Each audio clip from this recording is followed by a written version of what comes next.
وبرکاتہ نحمدہ ونصلی ونسلم علی حبیبہ الکریم اما بعد فاعوذ باللہ من الشیطان الرجیم بسم اللہ الرحمن الرحیم لقد من اللہ علی المؤمنین اذ بعث فیہم رسولا صدق اللہ البصیر القدیر وصدق رسولہ الرشید النذیر۔ سب سے پہلے ہم اور آپ طریق اہل سنت و جماعت کے مطابق سیدنا اعلیٰ حضرت امام الانبیاء والمرسلین پیارے نبی مکی مدنی رحمۃ للعالمین احمد مجتبیٰ محمد مصطفیٰ صلی اللہ تعالیٰ علیہ وسلم کی بارگاہ عالی جاہ میں محبت و عقیدت کے ساتھ ہدیہ درود و سلام پیش کریں پڑے باواز بلند اللہم صلی وسلم علی سیدنا و مولانا محمد وعلی سیدنا و مولانا محمد وعلی کل شیء مال ملت رب ارنی بجمالک وحسنک یا رسول اللہ یا رسول اللہ یا رسول اللہ۔ محق تجھ سے باتیں ہیں سب پانے والے، میرا دل بھی مہکا دے مہکانے والے، اور قدیری چمکتا ابھرتا رہے گا، پڑے خاک ہو جائیں جل جانے والے۔ حضرات، میں نے آپ کے سامنے چوتھے پارے کا دوسرا پاؤ اور دوسرے پاؤ کے دوسرا رکوع رب کائنات ارشاد فرماتا ہے لقد من اللہ علی المؤمنین اذ بعث فیہم رسولا، کہ بلا شبہ میں نے تمہارے درمیان مومنوں کے درمیان ایک رسول بھیجا اور یہ مومنوں پر احسان فرمایا ہے۔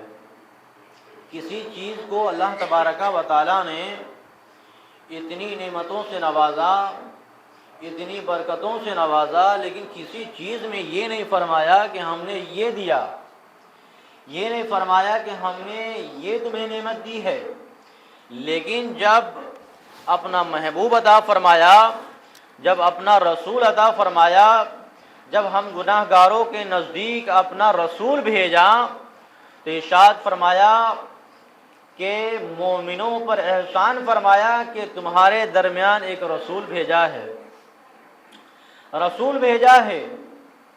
پیارے آقا علیہ الصلوۃ والسلام پیدا ہوئے اور پیدا ہونے کے بعد صحابہ کرام نے عرض کیا یا رسول اللہ، آپ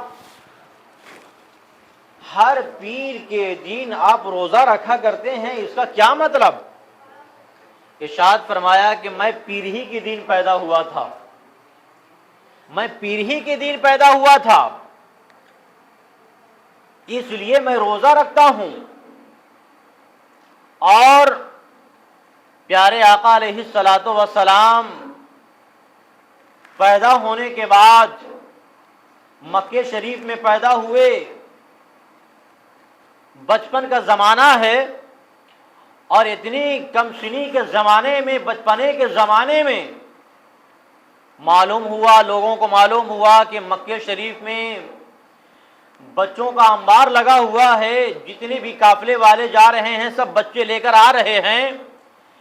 اسی قافلے میں شامل ہو گئی حضرت حلیمہ سعدیہ، جا رہی ہیں، وہ بھی بچے کی تلاش میں جا رہی ہیں، اور چلتے چلتے ان کی اونٹنی لاغر تھی، کمزور تھی، بوگس تھی، جس کی وجہ سے وہ نہیں پہنچ سکی، وقت پر نہیں پہنچی۔ اب نہیں پہنچنے کی وجہ سے جتنے قافلے والے تھے وہ سب کے سب چل دیے، سب کے سب چل دیے، وہاں پہنچ گئے، جتنے بھی بڑے بڑے گھرانے کے بچے تھے سب کو لے لیا، لینے کے بعد اب کوئی بچہ رہا نہیں۔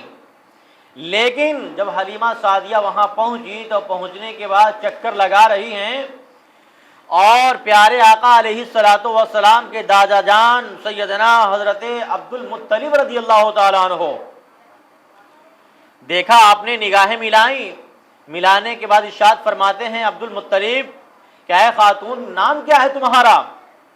کہا کہ میرا نام حلیمہ سعدیہ ہے۔ اتنا سننا تھا کہ مچل گئے، اور ارشاد فرمایا کہ تم کس لیے آئے ہو؟ کہا کہ مجھے معلوم ہوا کہ بچے بڑے بڑے گھرانے کے یہاں لے جا کر اپنے پالتے ہیں لوگ، اسی خیال سے میں بھی آئی کہ میں تنہا ہوں، اور اس تنہائی کو دور کرنے کے لیے میں بچے لینے کے لیے آئی ہوں۔ اللہ اکبر۔ ارشاد فرماتے ہیں عبد المطلب کیا کوئی بچہ تو رہا نہیں، لیکن ہاں ایک بچہ ہے جو یتیم ہے اگر تم چاہو تو اس کو لے جا کر کے تم پال سکتی ہو۔ اللہ اکبر۔ پیارے آقا علیہ الصلوۃ والسلام کے پاس لے جایا گیا۔ حضرت حلیمہ سعدیہ کو پیارے نبی آنکھیں ہیں کہ بند کیے ہوئے ہیں اور حضرت عبد المطلب رضی اللہ تعالی عنہ سامنے کھڑے ہیں۔ دیکھا، دیکھنے کے بعد حلیمہ سعدیہ یہ نہیں فرمائی یہ بچہ یتیم ہے، اس کو لے جا کر ہم کیا کریں گے، یہ تو کوئی بڑے گھرانے کا ہے نہیں، لیکن قسمت کا سکندر جاگ رہا تھا، قسمت کا مقدر جاگ رہا تھا۔ ارشاد فرماتی ہیں حضرت حلیمہ سعدیہ کہ میں لے جاؤں گی اس بچے کو۔ حضرت حلیمہ سعدیہ لے لی، لینے کے بعد میں داہنے سینے میں سے دودھ لگایا اور پی لیا۔ پینے کے بعد جب بائیں سینے میں لگاتی ہیں حضرت حلیمہ سعدیہ تو منہ کو پھیر لیا، پیارے نبی نے منہ کو پھیر لیا، اور پھیرنے کے بعد اب جب پھیر لیا تو بچپنا کا عالم ہے، تو انہیں محسوس یہ ہوا کہ میرا جو بھائی ہے، جو میرا سوتیلا بھائی ہے، اس کے لیے میں چھوڑ رہا ہوں۔ اللہ اکبر۔ تو پیارے آقا علیہ الصلوۃ والسلام جب پیدا ہوئے تب بھی اپنے امت کو یاد بھی فرمایا ہے اور اپنے سے نیچے کو بھی یاد فرمایا ہے، اپنے سے چھوٹوں کو بھی یاد فرمایا ہے۔ یہ صرف میرا ہی حق نہیں ہے، میرا بھائی کا بھی حق ہے۔ اور حضرت حلیمہ سعدیہ جب گھر پہ رہتی تھی اور کھانے کا وقت ہوتا تھا، جب ان کے بچے کھانے کے لیے پریشان کرتے تھے، ارشاد فرماتی تھی حضرت حلیمہ سعدیہ کہ اگر بھر پیٹ کھانا ہے تو محمد کا انتظار کرو، اور اگر آدھے پیٹ کھانا ہے تو ابھی کھا لو۔ تو پتہ اس سے چلا کہ پیارے آقا علیہ الصلوۃ والسلام تھوڑے کھانے میں بھی شکم شیر ہو کر کے کھایا کرتے تھے۔ تو یہ ہے پیدائش کا۔ تو پیارے آقا علیہ الصلوۃ والسلام پیدا ہوئے،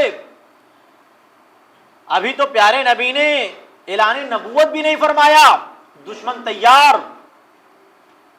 ابو جہل کھڑا ہو گیا، ان کے مقابلے میں ابو لہب کھڑا ہو گیا، اور جب کھڑا ہو گیا تو ابو لہب کا میں نے پچھلے ہفتے جو واقعہ سنایا میں نے کہ کھڑا ہو گیا تھا ان کے مقابلے میں، ان کی دشمنی میں، لیکن جب راستے سے لوگ نکلتے تھے تو ان کو یہ برگلاتے تھے، وہ کہتے تھے کہ ان کی باتوں کو مت سننا، ان کے باتوں میں مت آنا، اس لیے کہ جو ان کی باتوں کو سنتا ہے وہ اپنے باپ دادا کے دین کو چھوڑ کر مسلمان ہو جاتا ہے۔ اب لوگوں نے یہ طے کر لیا، اس میں ایک بڑھیا بھی تھی، اور وہ بڑھیا سوچنے لگی کہ جب ایسی بات ہے تو ہم گھر سے جب نکلیں گے تو کان میں روا ڈال کر نکلیں، نہ ان کی بات کو سنیں گے نہ جھگڑا ہوگا۔ اللہ اکبر۔ اتفاقاً دیکھیے کہ پیارے آقا علیہ الصلوۃ والسلام دین کی تبلیغ کرنے کے لیے چلے جا رہے تھے، راستے میں ملاقات ہو گئی۔ ارشاد فرمایا کہ اے خاتون کہاں جا رہی ہو؟ کہا کہ تمہیں معلوم نہیں ہے اس شہر میں ایک مسلمان بچہ ہے، محمد اپنے آپ کو بتاتا ہے، اور جو ان کی باتوں کو سنتا ہے وہ اپنے باپ دادا کی دین کو چھوڑ کر مسلمان ہو جاتا، میں ان کے ڈر سے میں بھاگ رہی ہوں۔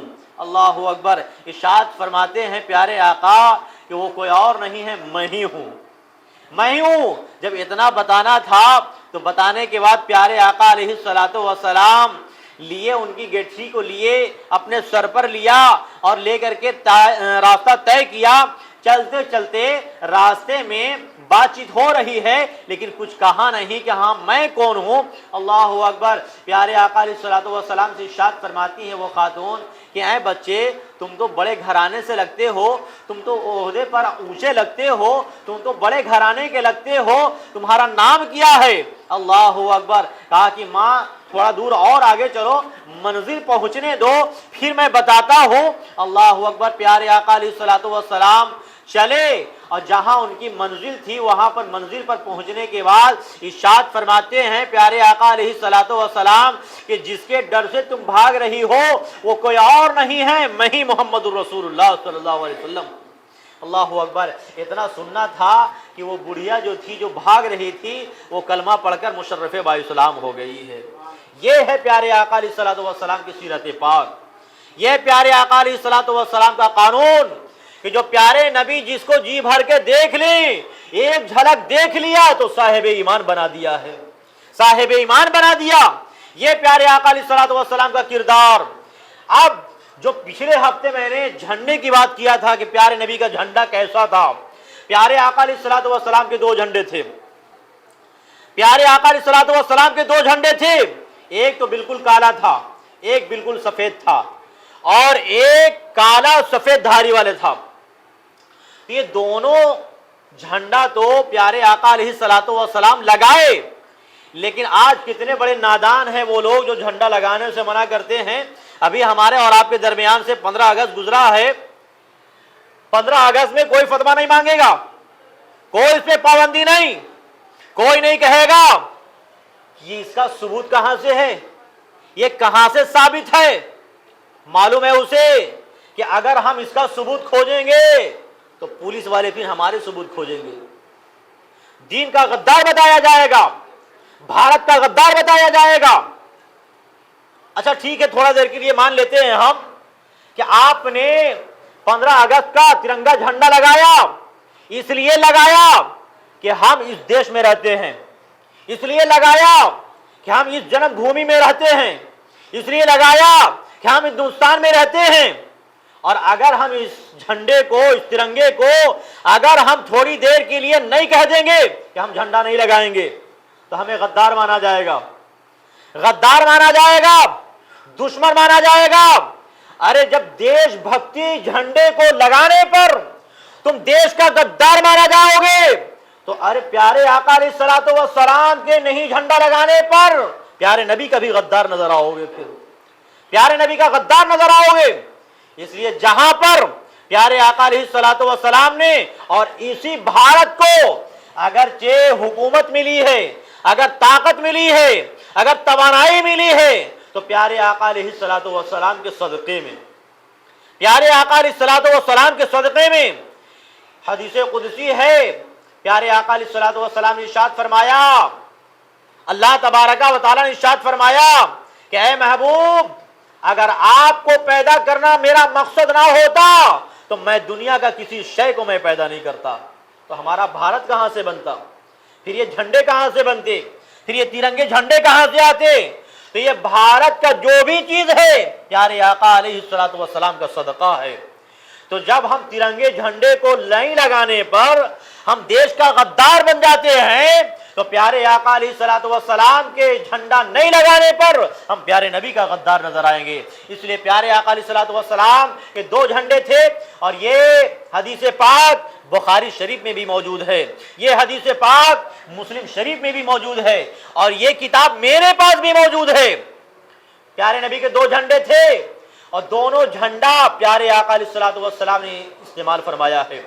لیکن ہم تو اتنے بڑے غدار ہیں، اتنے بڑے نادان ہیں کہ آج لگانے پر ہم منع کرتے ہیں، لیکن اللہ تبارک و تعالیٰ نے ارشاد فرمایا کہ اگر تم نہیں لگاؤ گے تو ہم معصوم سے لگا دیں گے، ہم معصوم سے لگا دیں گے، جو گناہوں سے پاک و صاف ہیں ان سے لگا کر ہم تمہیں ثبوت دیں گے۔ اللہ اکبر۔ سب سے پہلے جبریل امین نے جھنڈا لگایا، پیارے آقا علیہ الصلوۃ والسلام پیدا ہوئے تو پیدا ہونے کے بعد اللہ تبارک و تعالیٰ نے حکم فرمایا ہے جبریل جاؤ لے کر کے 3 جھنڈے لے کر کے جاؤ، اور لے کر کے جانا تو ایک مشرق میں لگانا اور ایک مغرب میں لگانا، اور مکہ شریف میں کفار بہت زیادہ رہتے ہیں وہاں بھی ٹھوکنا، وہ جو مسجد حرام ہے وہاں بھی ٹھوکنا، تو وہاں کفار و مشرکین بہت زیادہ ہیں، بہت زیادہ ہیں، وہاں بھی لگانا۔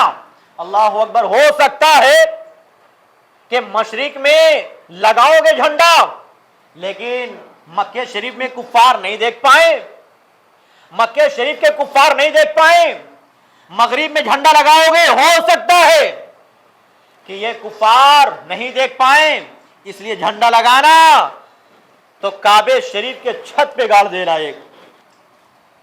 ارے یہ جھنڈا لگانا ہمارا طریقہ نہیں ہے بلکہ سلطان الملائکہ کا طریقہ ہے، سلطان الملائکہ کا طریقہ ہے۔ اس لیے سنی مسلمانوں ہم جھنڈا لگاتے وہی جھنڈا لگاتے ہیں جو پیارے آقا علیہ الصلوۃ والسلام نے لگایا ہے۔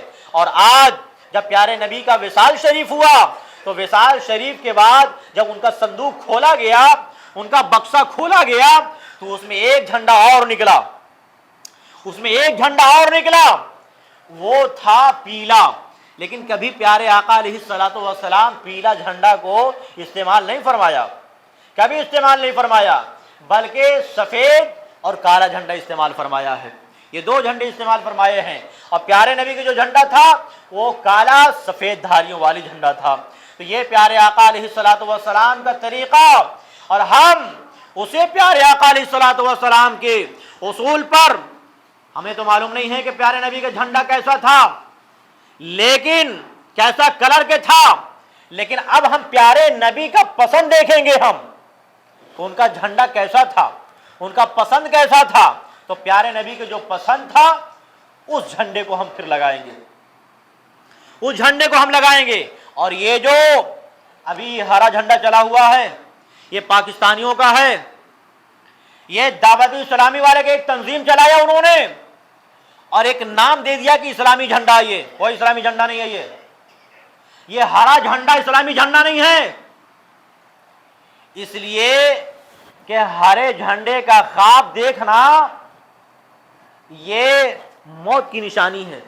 آپ اس کی تعبیر اٹھا کر کے دیکھ لیجیے، آپ اس کا تعبیر اٹھا کر کے دیکھ لیجیے، لیکن اس کا منہ دے دیا ایک کہ یہ جو پیلا جھنڈا، یہ ہرا جھنڈا ہے یہ اسلامی جھنڈا ہے، کوئی اسلامی جھنڈا نہیں ہے یہ، بلکہ اسلامی جھنڈا اور جو پیارے نبی کا پسند تھا وہ کالا جھنڈا تھا اور سفید دھاریوں والی جھنڈا تھا۔ تو پیارے آقا علیہ الصلوۃ والسلام نے جو جھنڈا لگایا ہے ہم بھی آج اس جھنڈے کو استعمال کرتے ہیں۔ تو سننے مسلمانوں، ہمیں ضرورت اس بات کی ہے کہ جو پیارے نبی نے کیا، جو پیارے نبی کا طریقہ تھا اس طریقے کو ہم اپناتے رہیں۔ آج جلوس محمدی، ارے ہم تو آج کر رہے ہیں، پوچھ لو سرکار غوث پاک سے، غوث پاک تو ہر مہینے 12ویں شریف کیا کرتے تھے، اور کیسے کیا کرتے تھے کہ سرکار غوث پاک 11 تاریخ کو، ہر مہینے 11 تاریخ کو عصر کے بعد شروع کرتے تھے، عصر کے بعد شروع کرتے تھے۔ اور معلوم ہے آپ کو کہ اردو تاریخ مغرب بعد بدل جاتی ہے، بعد نماز مغرب بدل جاتی ہے اردو تاریخ، تو عصر کے بعد شروع کرتے تھے سرکار غوث پاک، اور بعد نماز مغرب یہ محفل چلتی رہتی تھی۔ تو ان کے وصال شریف کے فوراً بعد ان کے عشاقوں نے، ان کے غلاموں نے، ان کے وفاداروں نے یہ 11ویں بھی قائم کر دیا، 12ویں بھی قائم کر دیا۔ سرکار غوث پاک سے پوچھا گیا کہ آپ جو یہ محفل کرتے ہیں، 11 بھی کرتے ہیں اور مغرب بعد چلتی رہتی ہے، آخر کس کا کرتے ہیں؟ تو پیارے وہ حضرت سرکار غوث پاک ارشاد فرماتے ہیں کہ 11ویں شریف کا تاریخ جو ہے وہ میری تاریخ ہے، اور 12 ربیع الاول شریف کا پیارے آقا علیہ الصلوۃ والسلام کو ہم کرتے ہیں۔ تو پیارے نبی حضرت غوث پاک 12ویں والے بھی تھے اور 11ویں والے بھی تھے، سرکار غوث پاک یہ 11ویں والے بھی تھے اور 12ویں والے بھی تھے، اس لیے ہم اسی طریقے کو اپنا رہے ہیں کہ جو پیارے آقا علیہ الصلوۃ والسلام نے کیا ہے، جو سرکار غوث پاک نے کیا ہے۔ آج جمعے کے بعد یہاں محفل ہوگی، تھوڑی دیر محفل چلے گی، اور نعت و منقبت ہوگا، اس میں کچھ تقریریں ہوں گی، اور جو یہاں تبرک بنا ہے وہ تبرک تقسیم ہوگا۔ آپ حضرات سے گزارش ہے کہ آپ تھوڑی دیر کے لیے بیٹھ جائیں، دین کی باتیں سنیں، اور رخصت ہوں تو یہاں سے کچھ لے کر جائیں۔ وآخر دعوانا الحمدللہ رب العالمین۔ السلام علیکم۔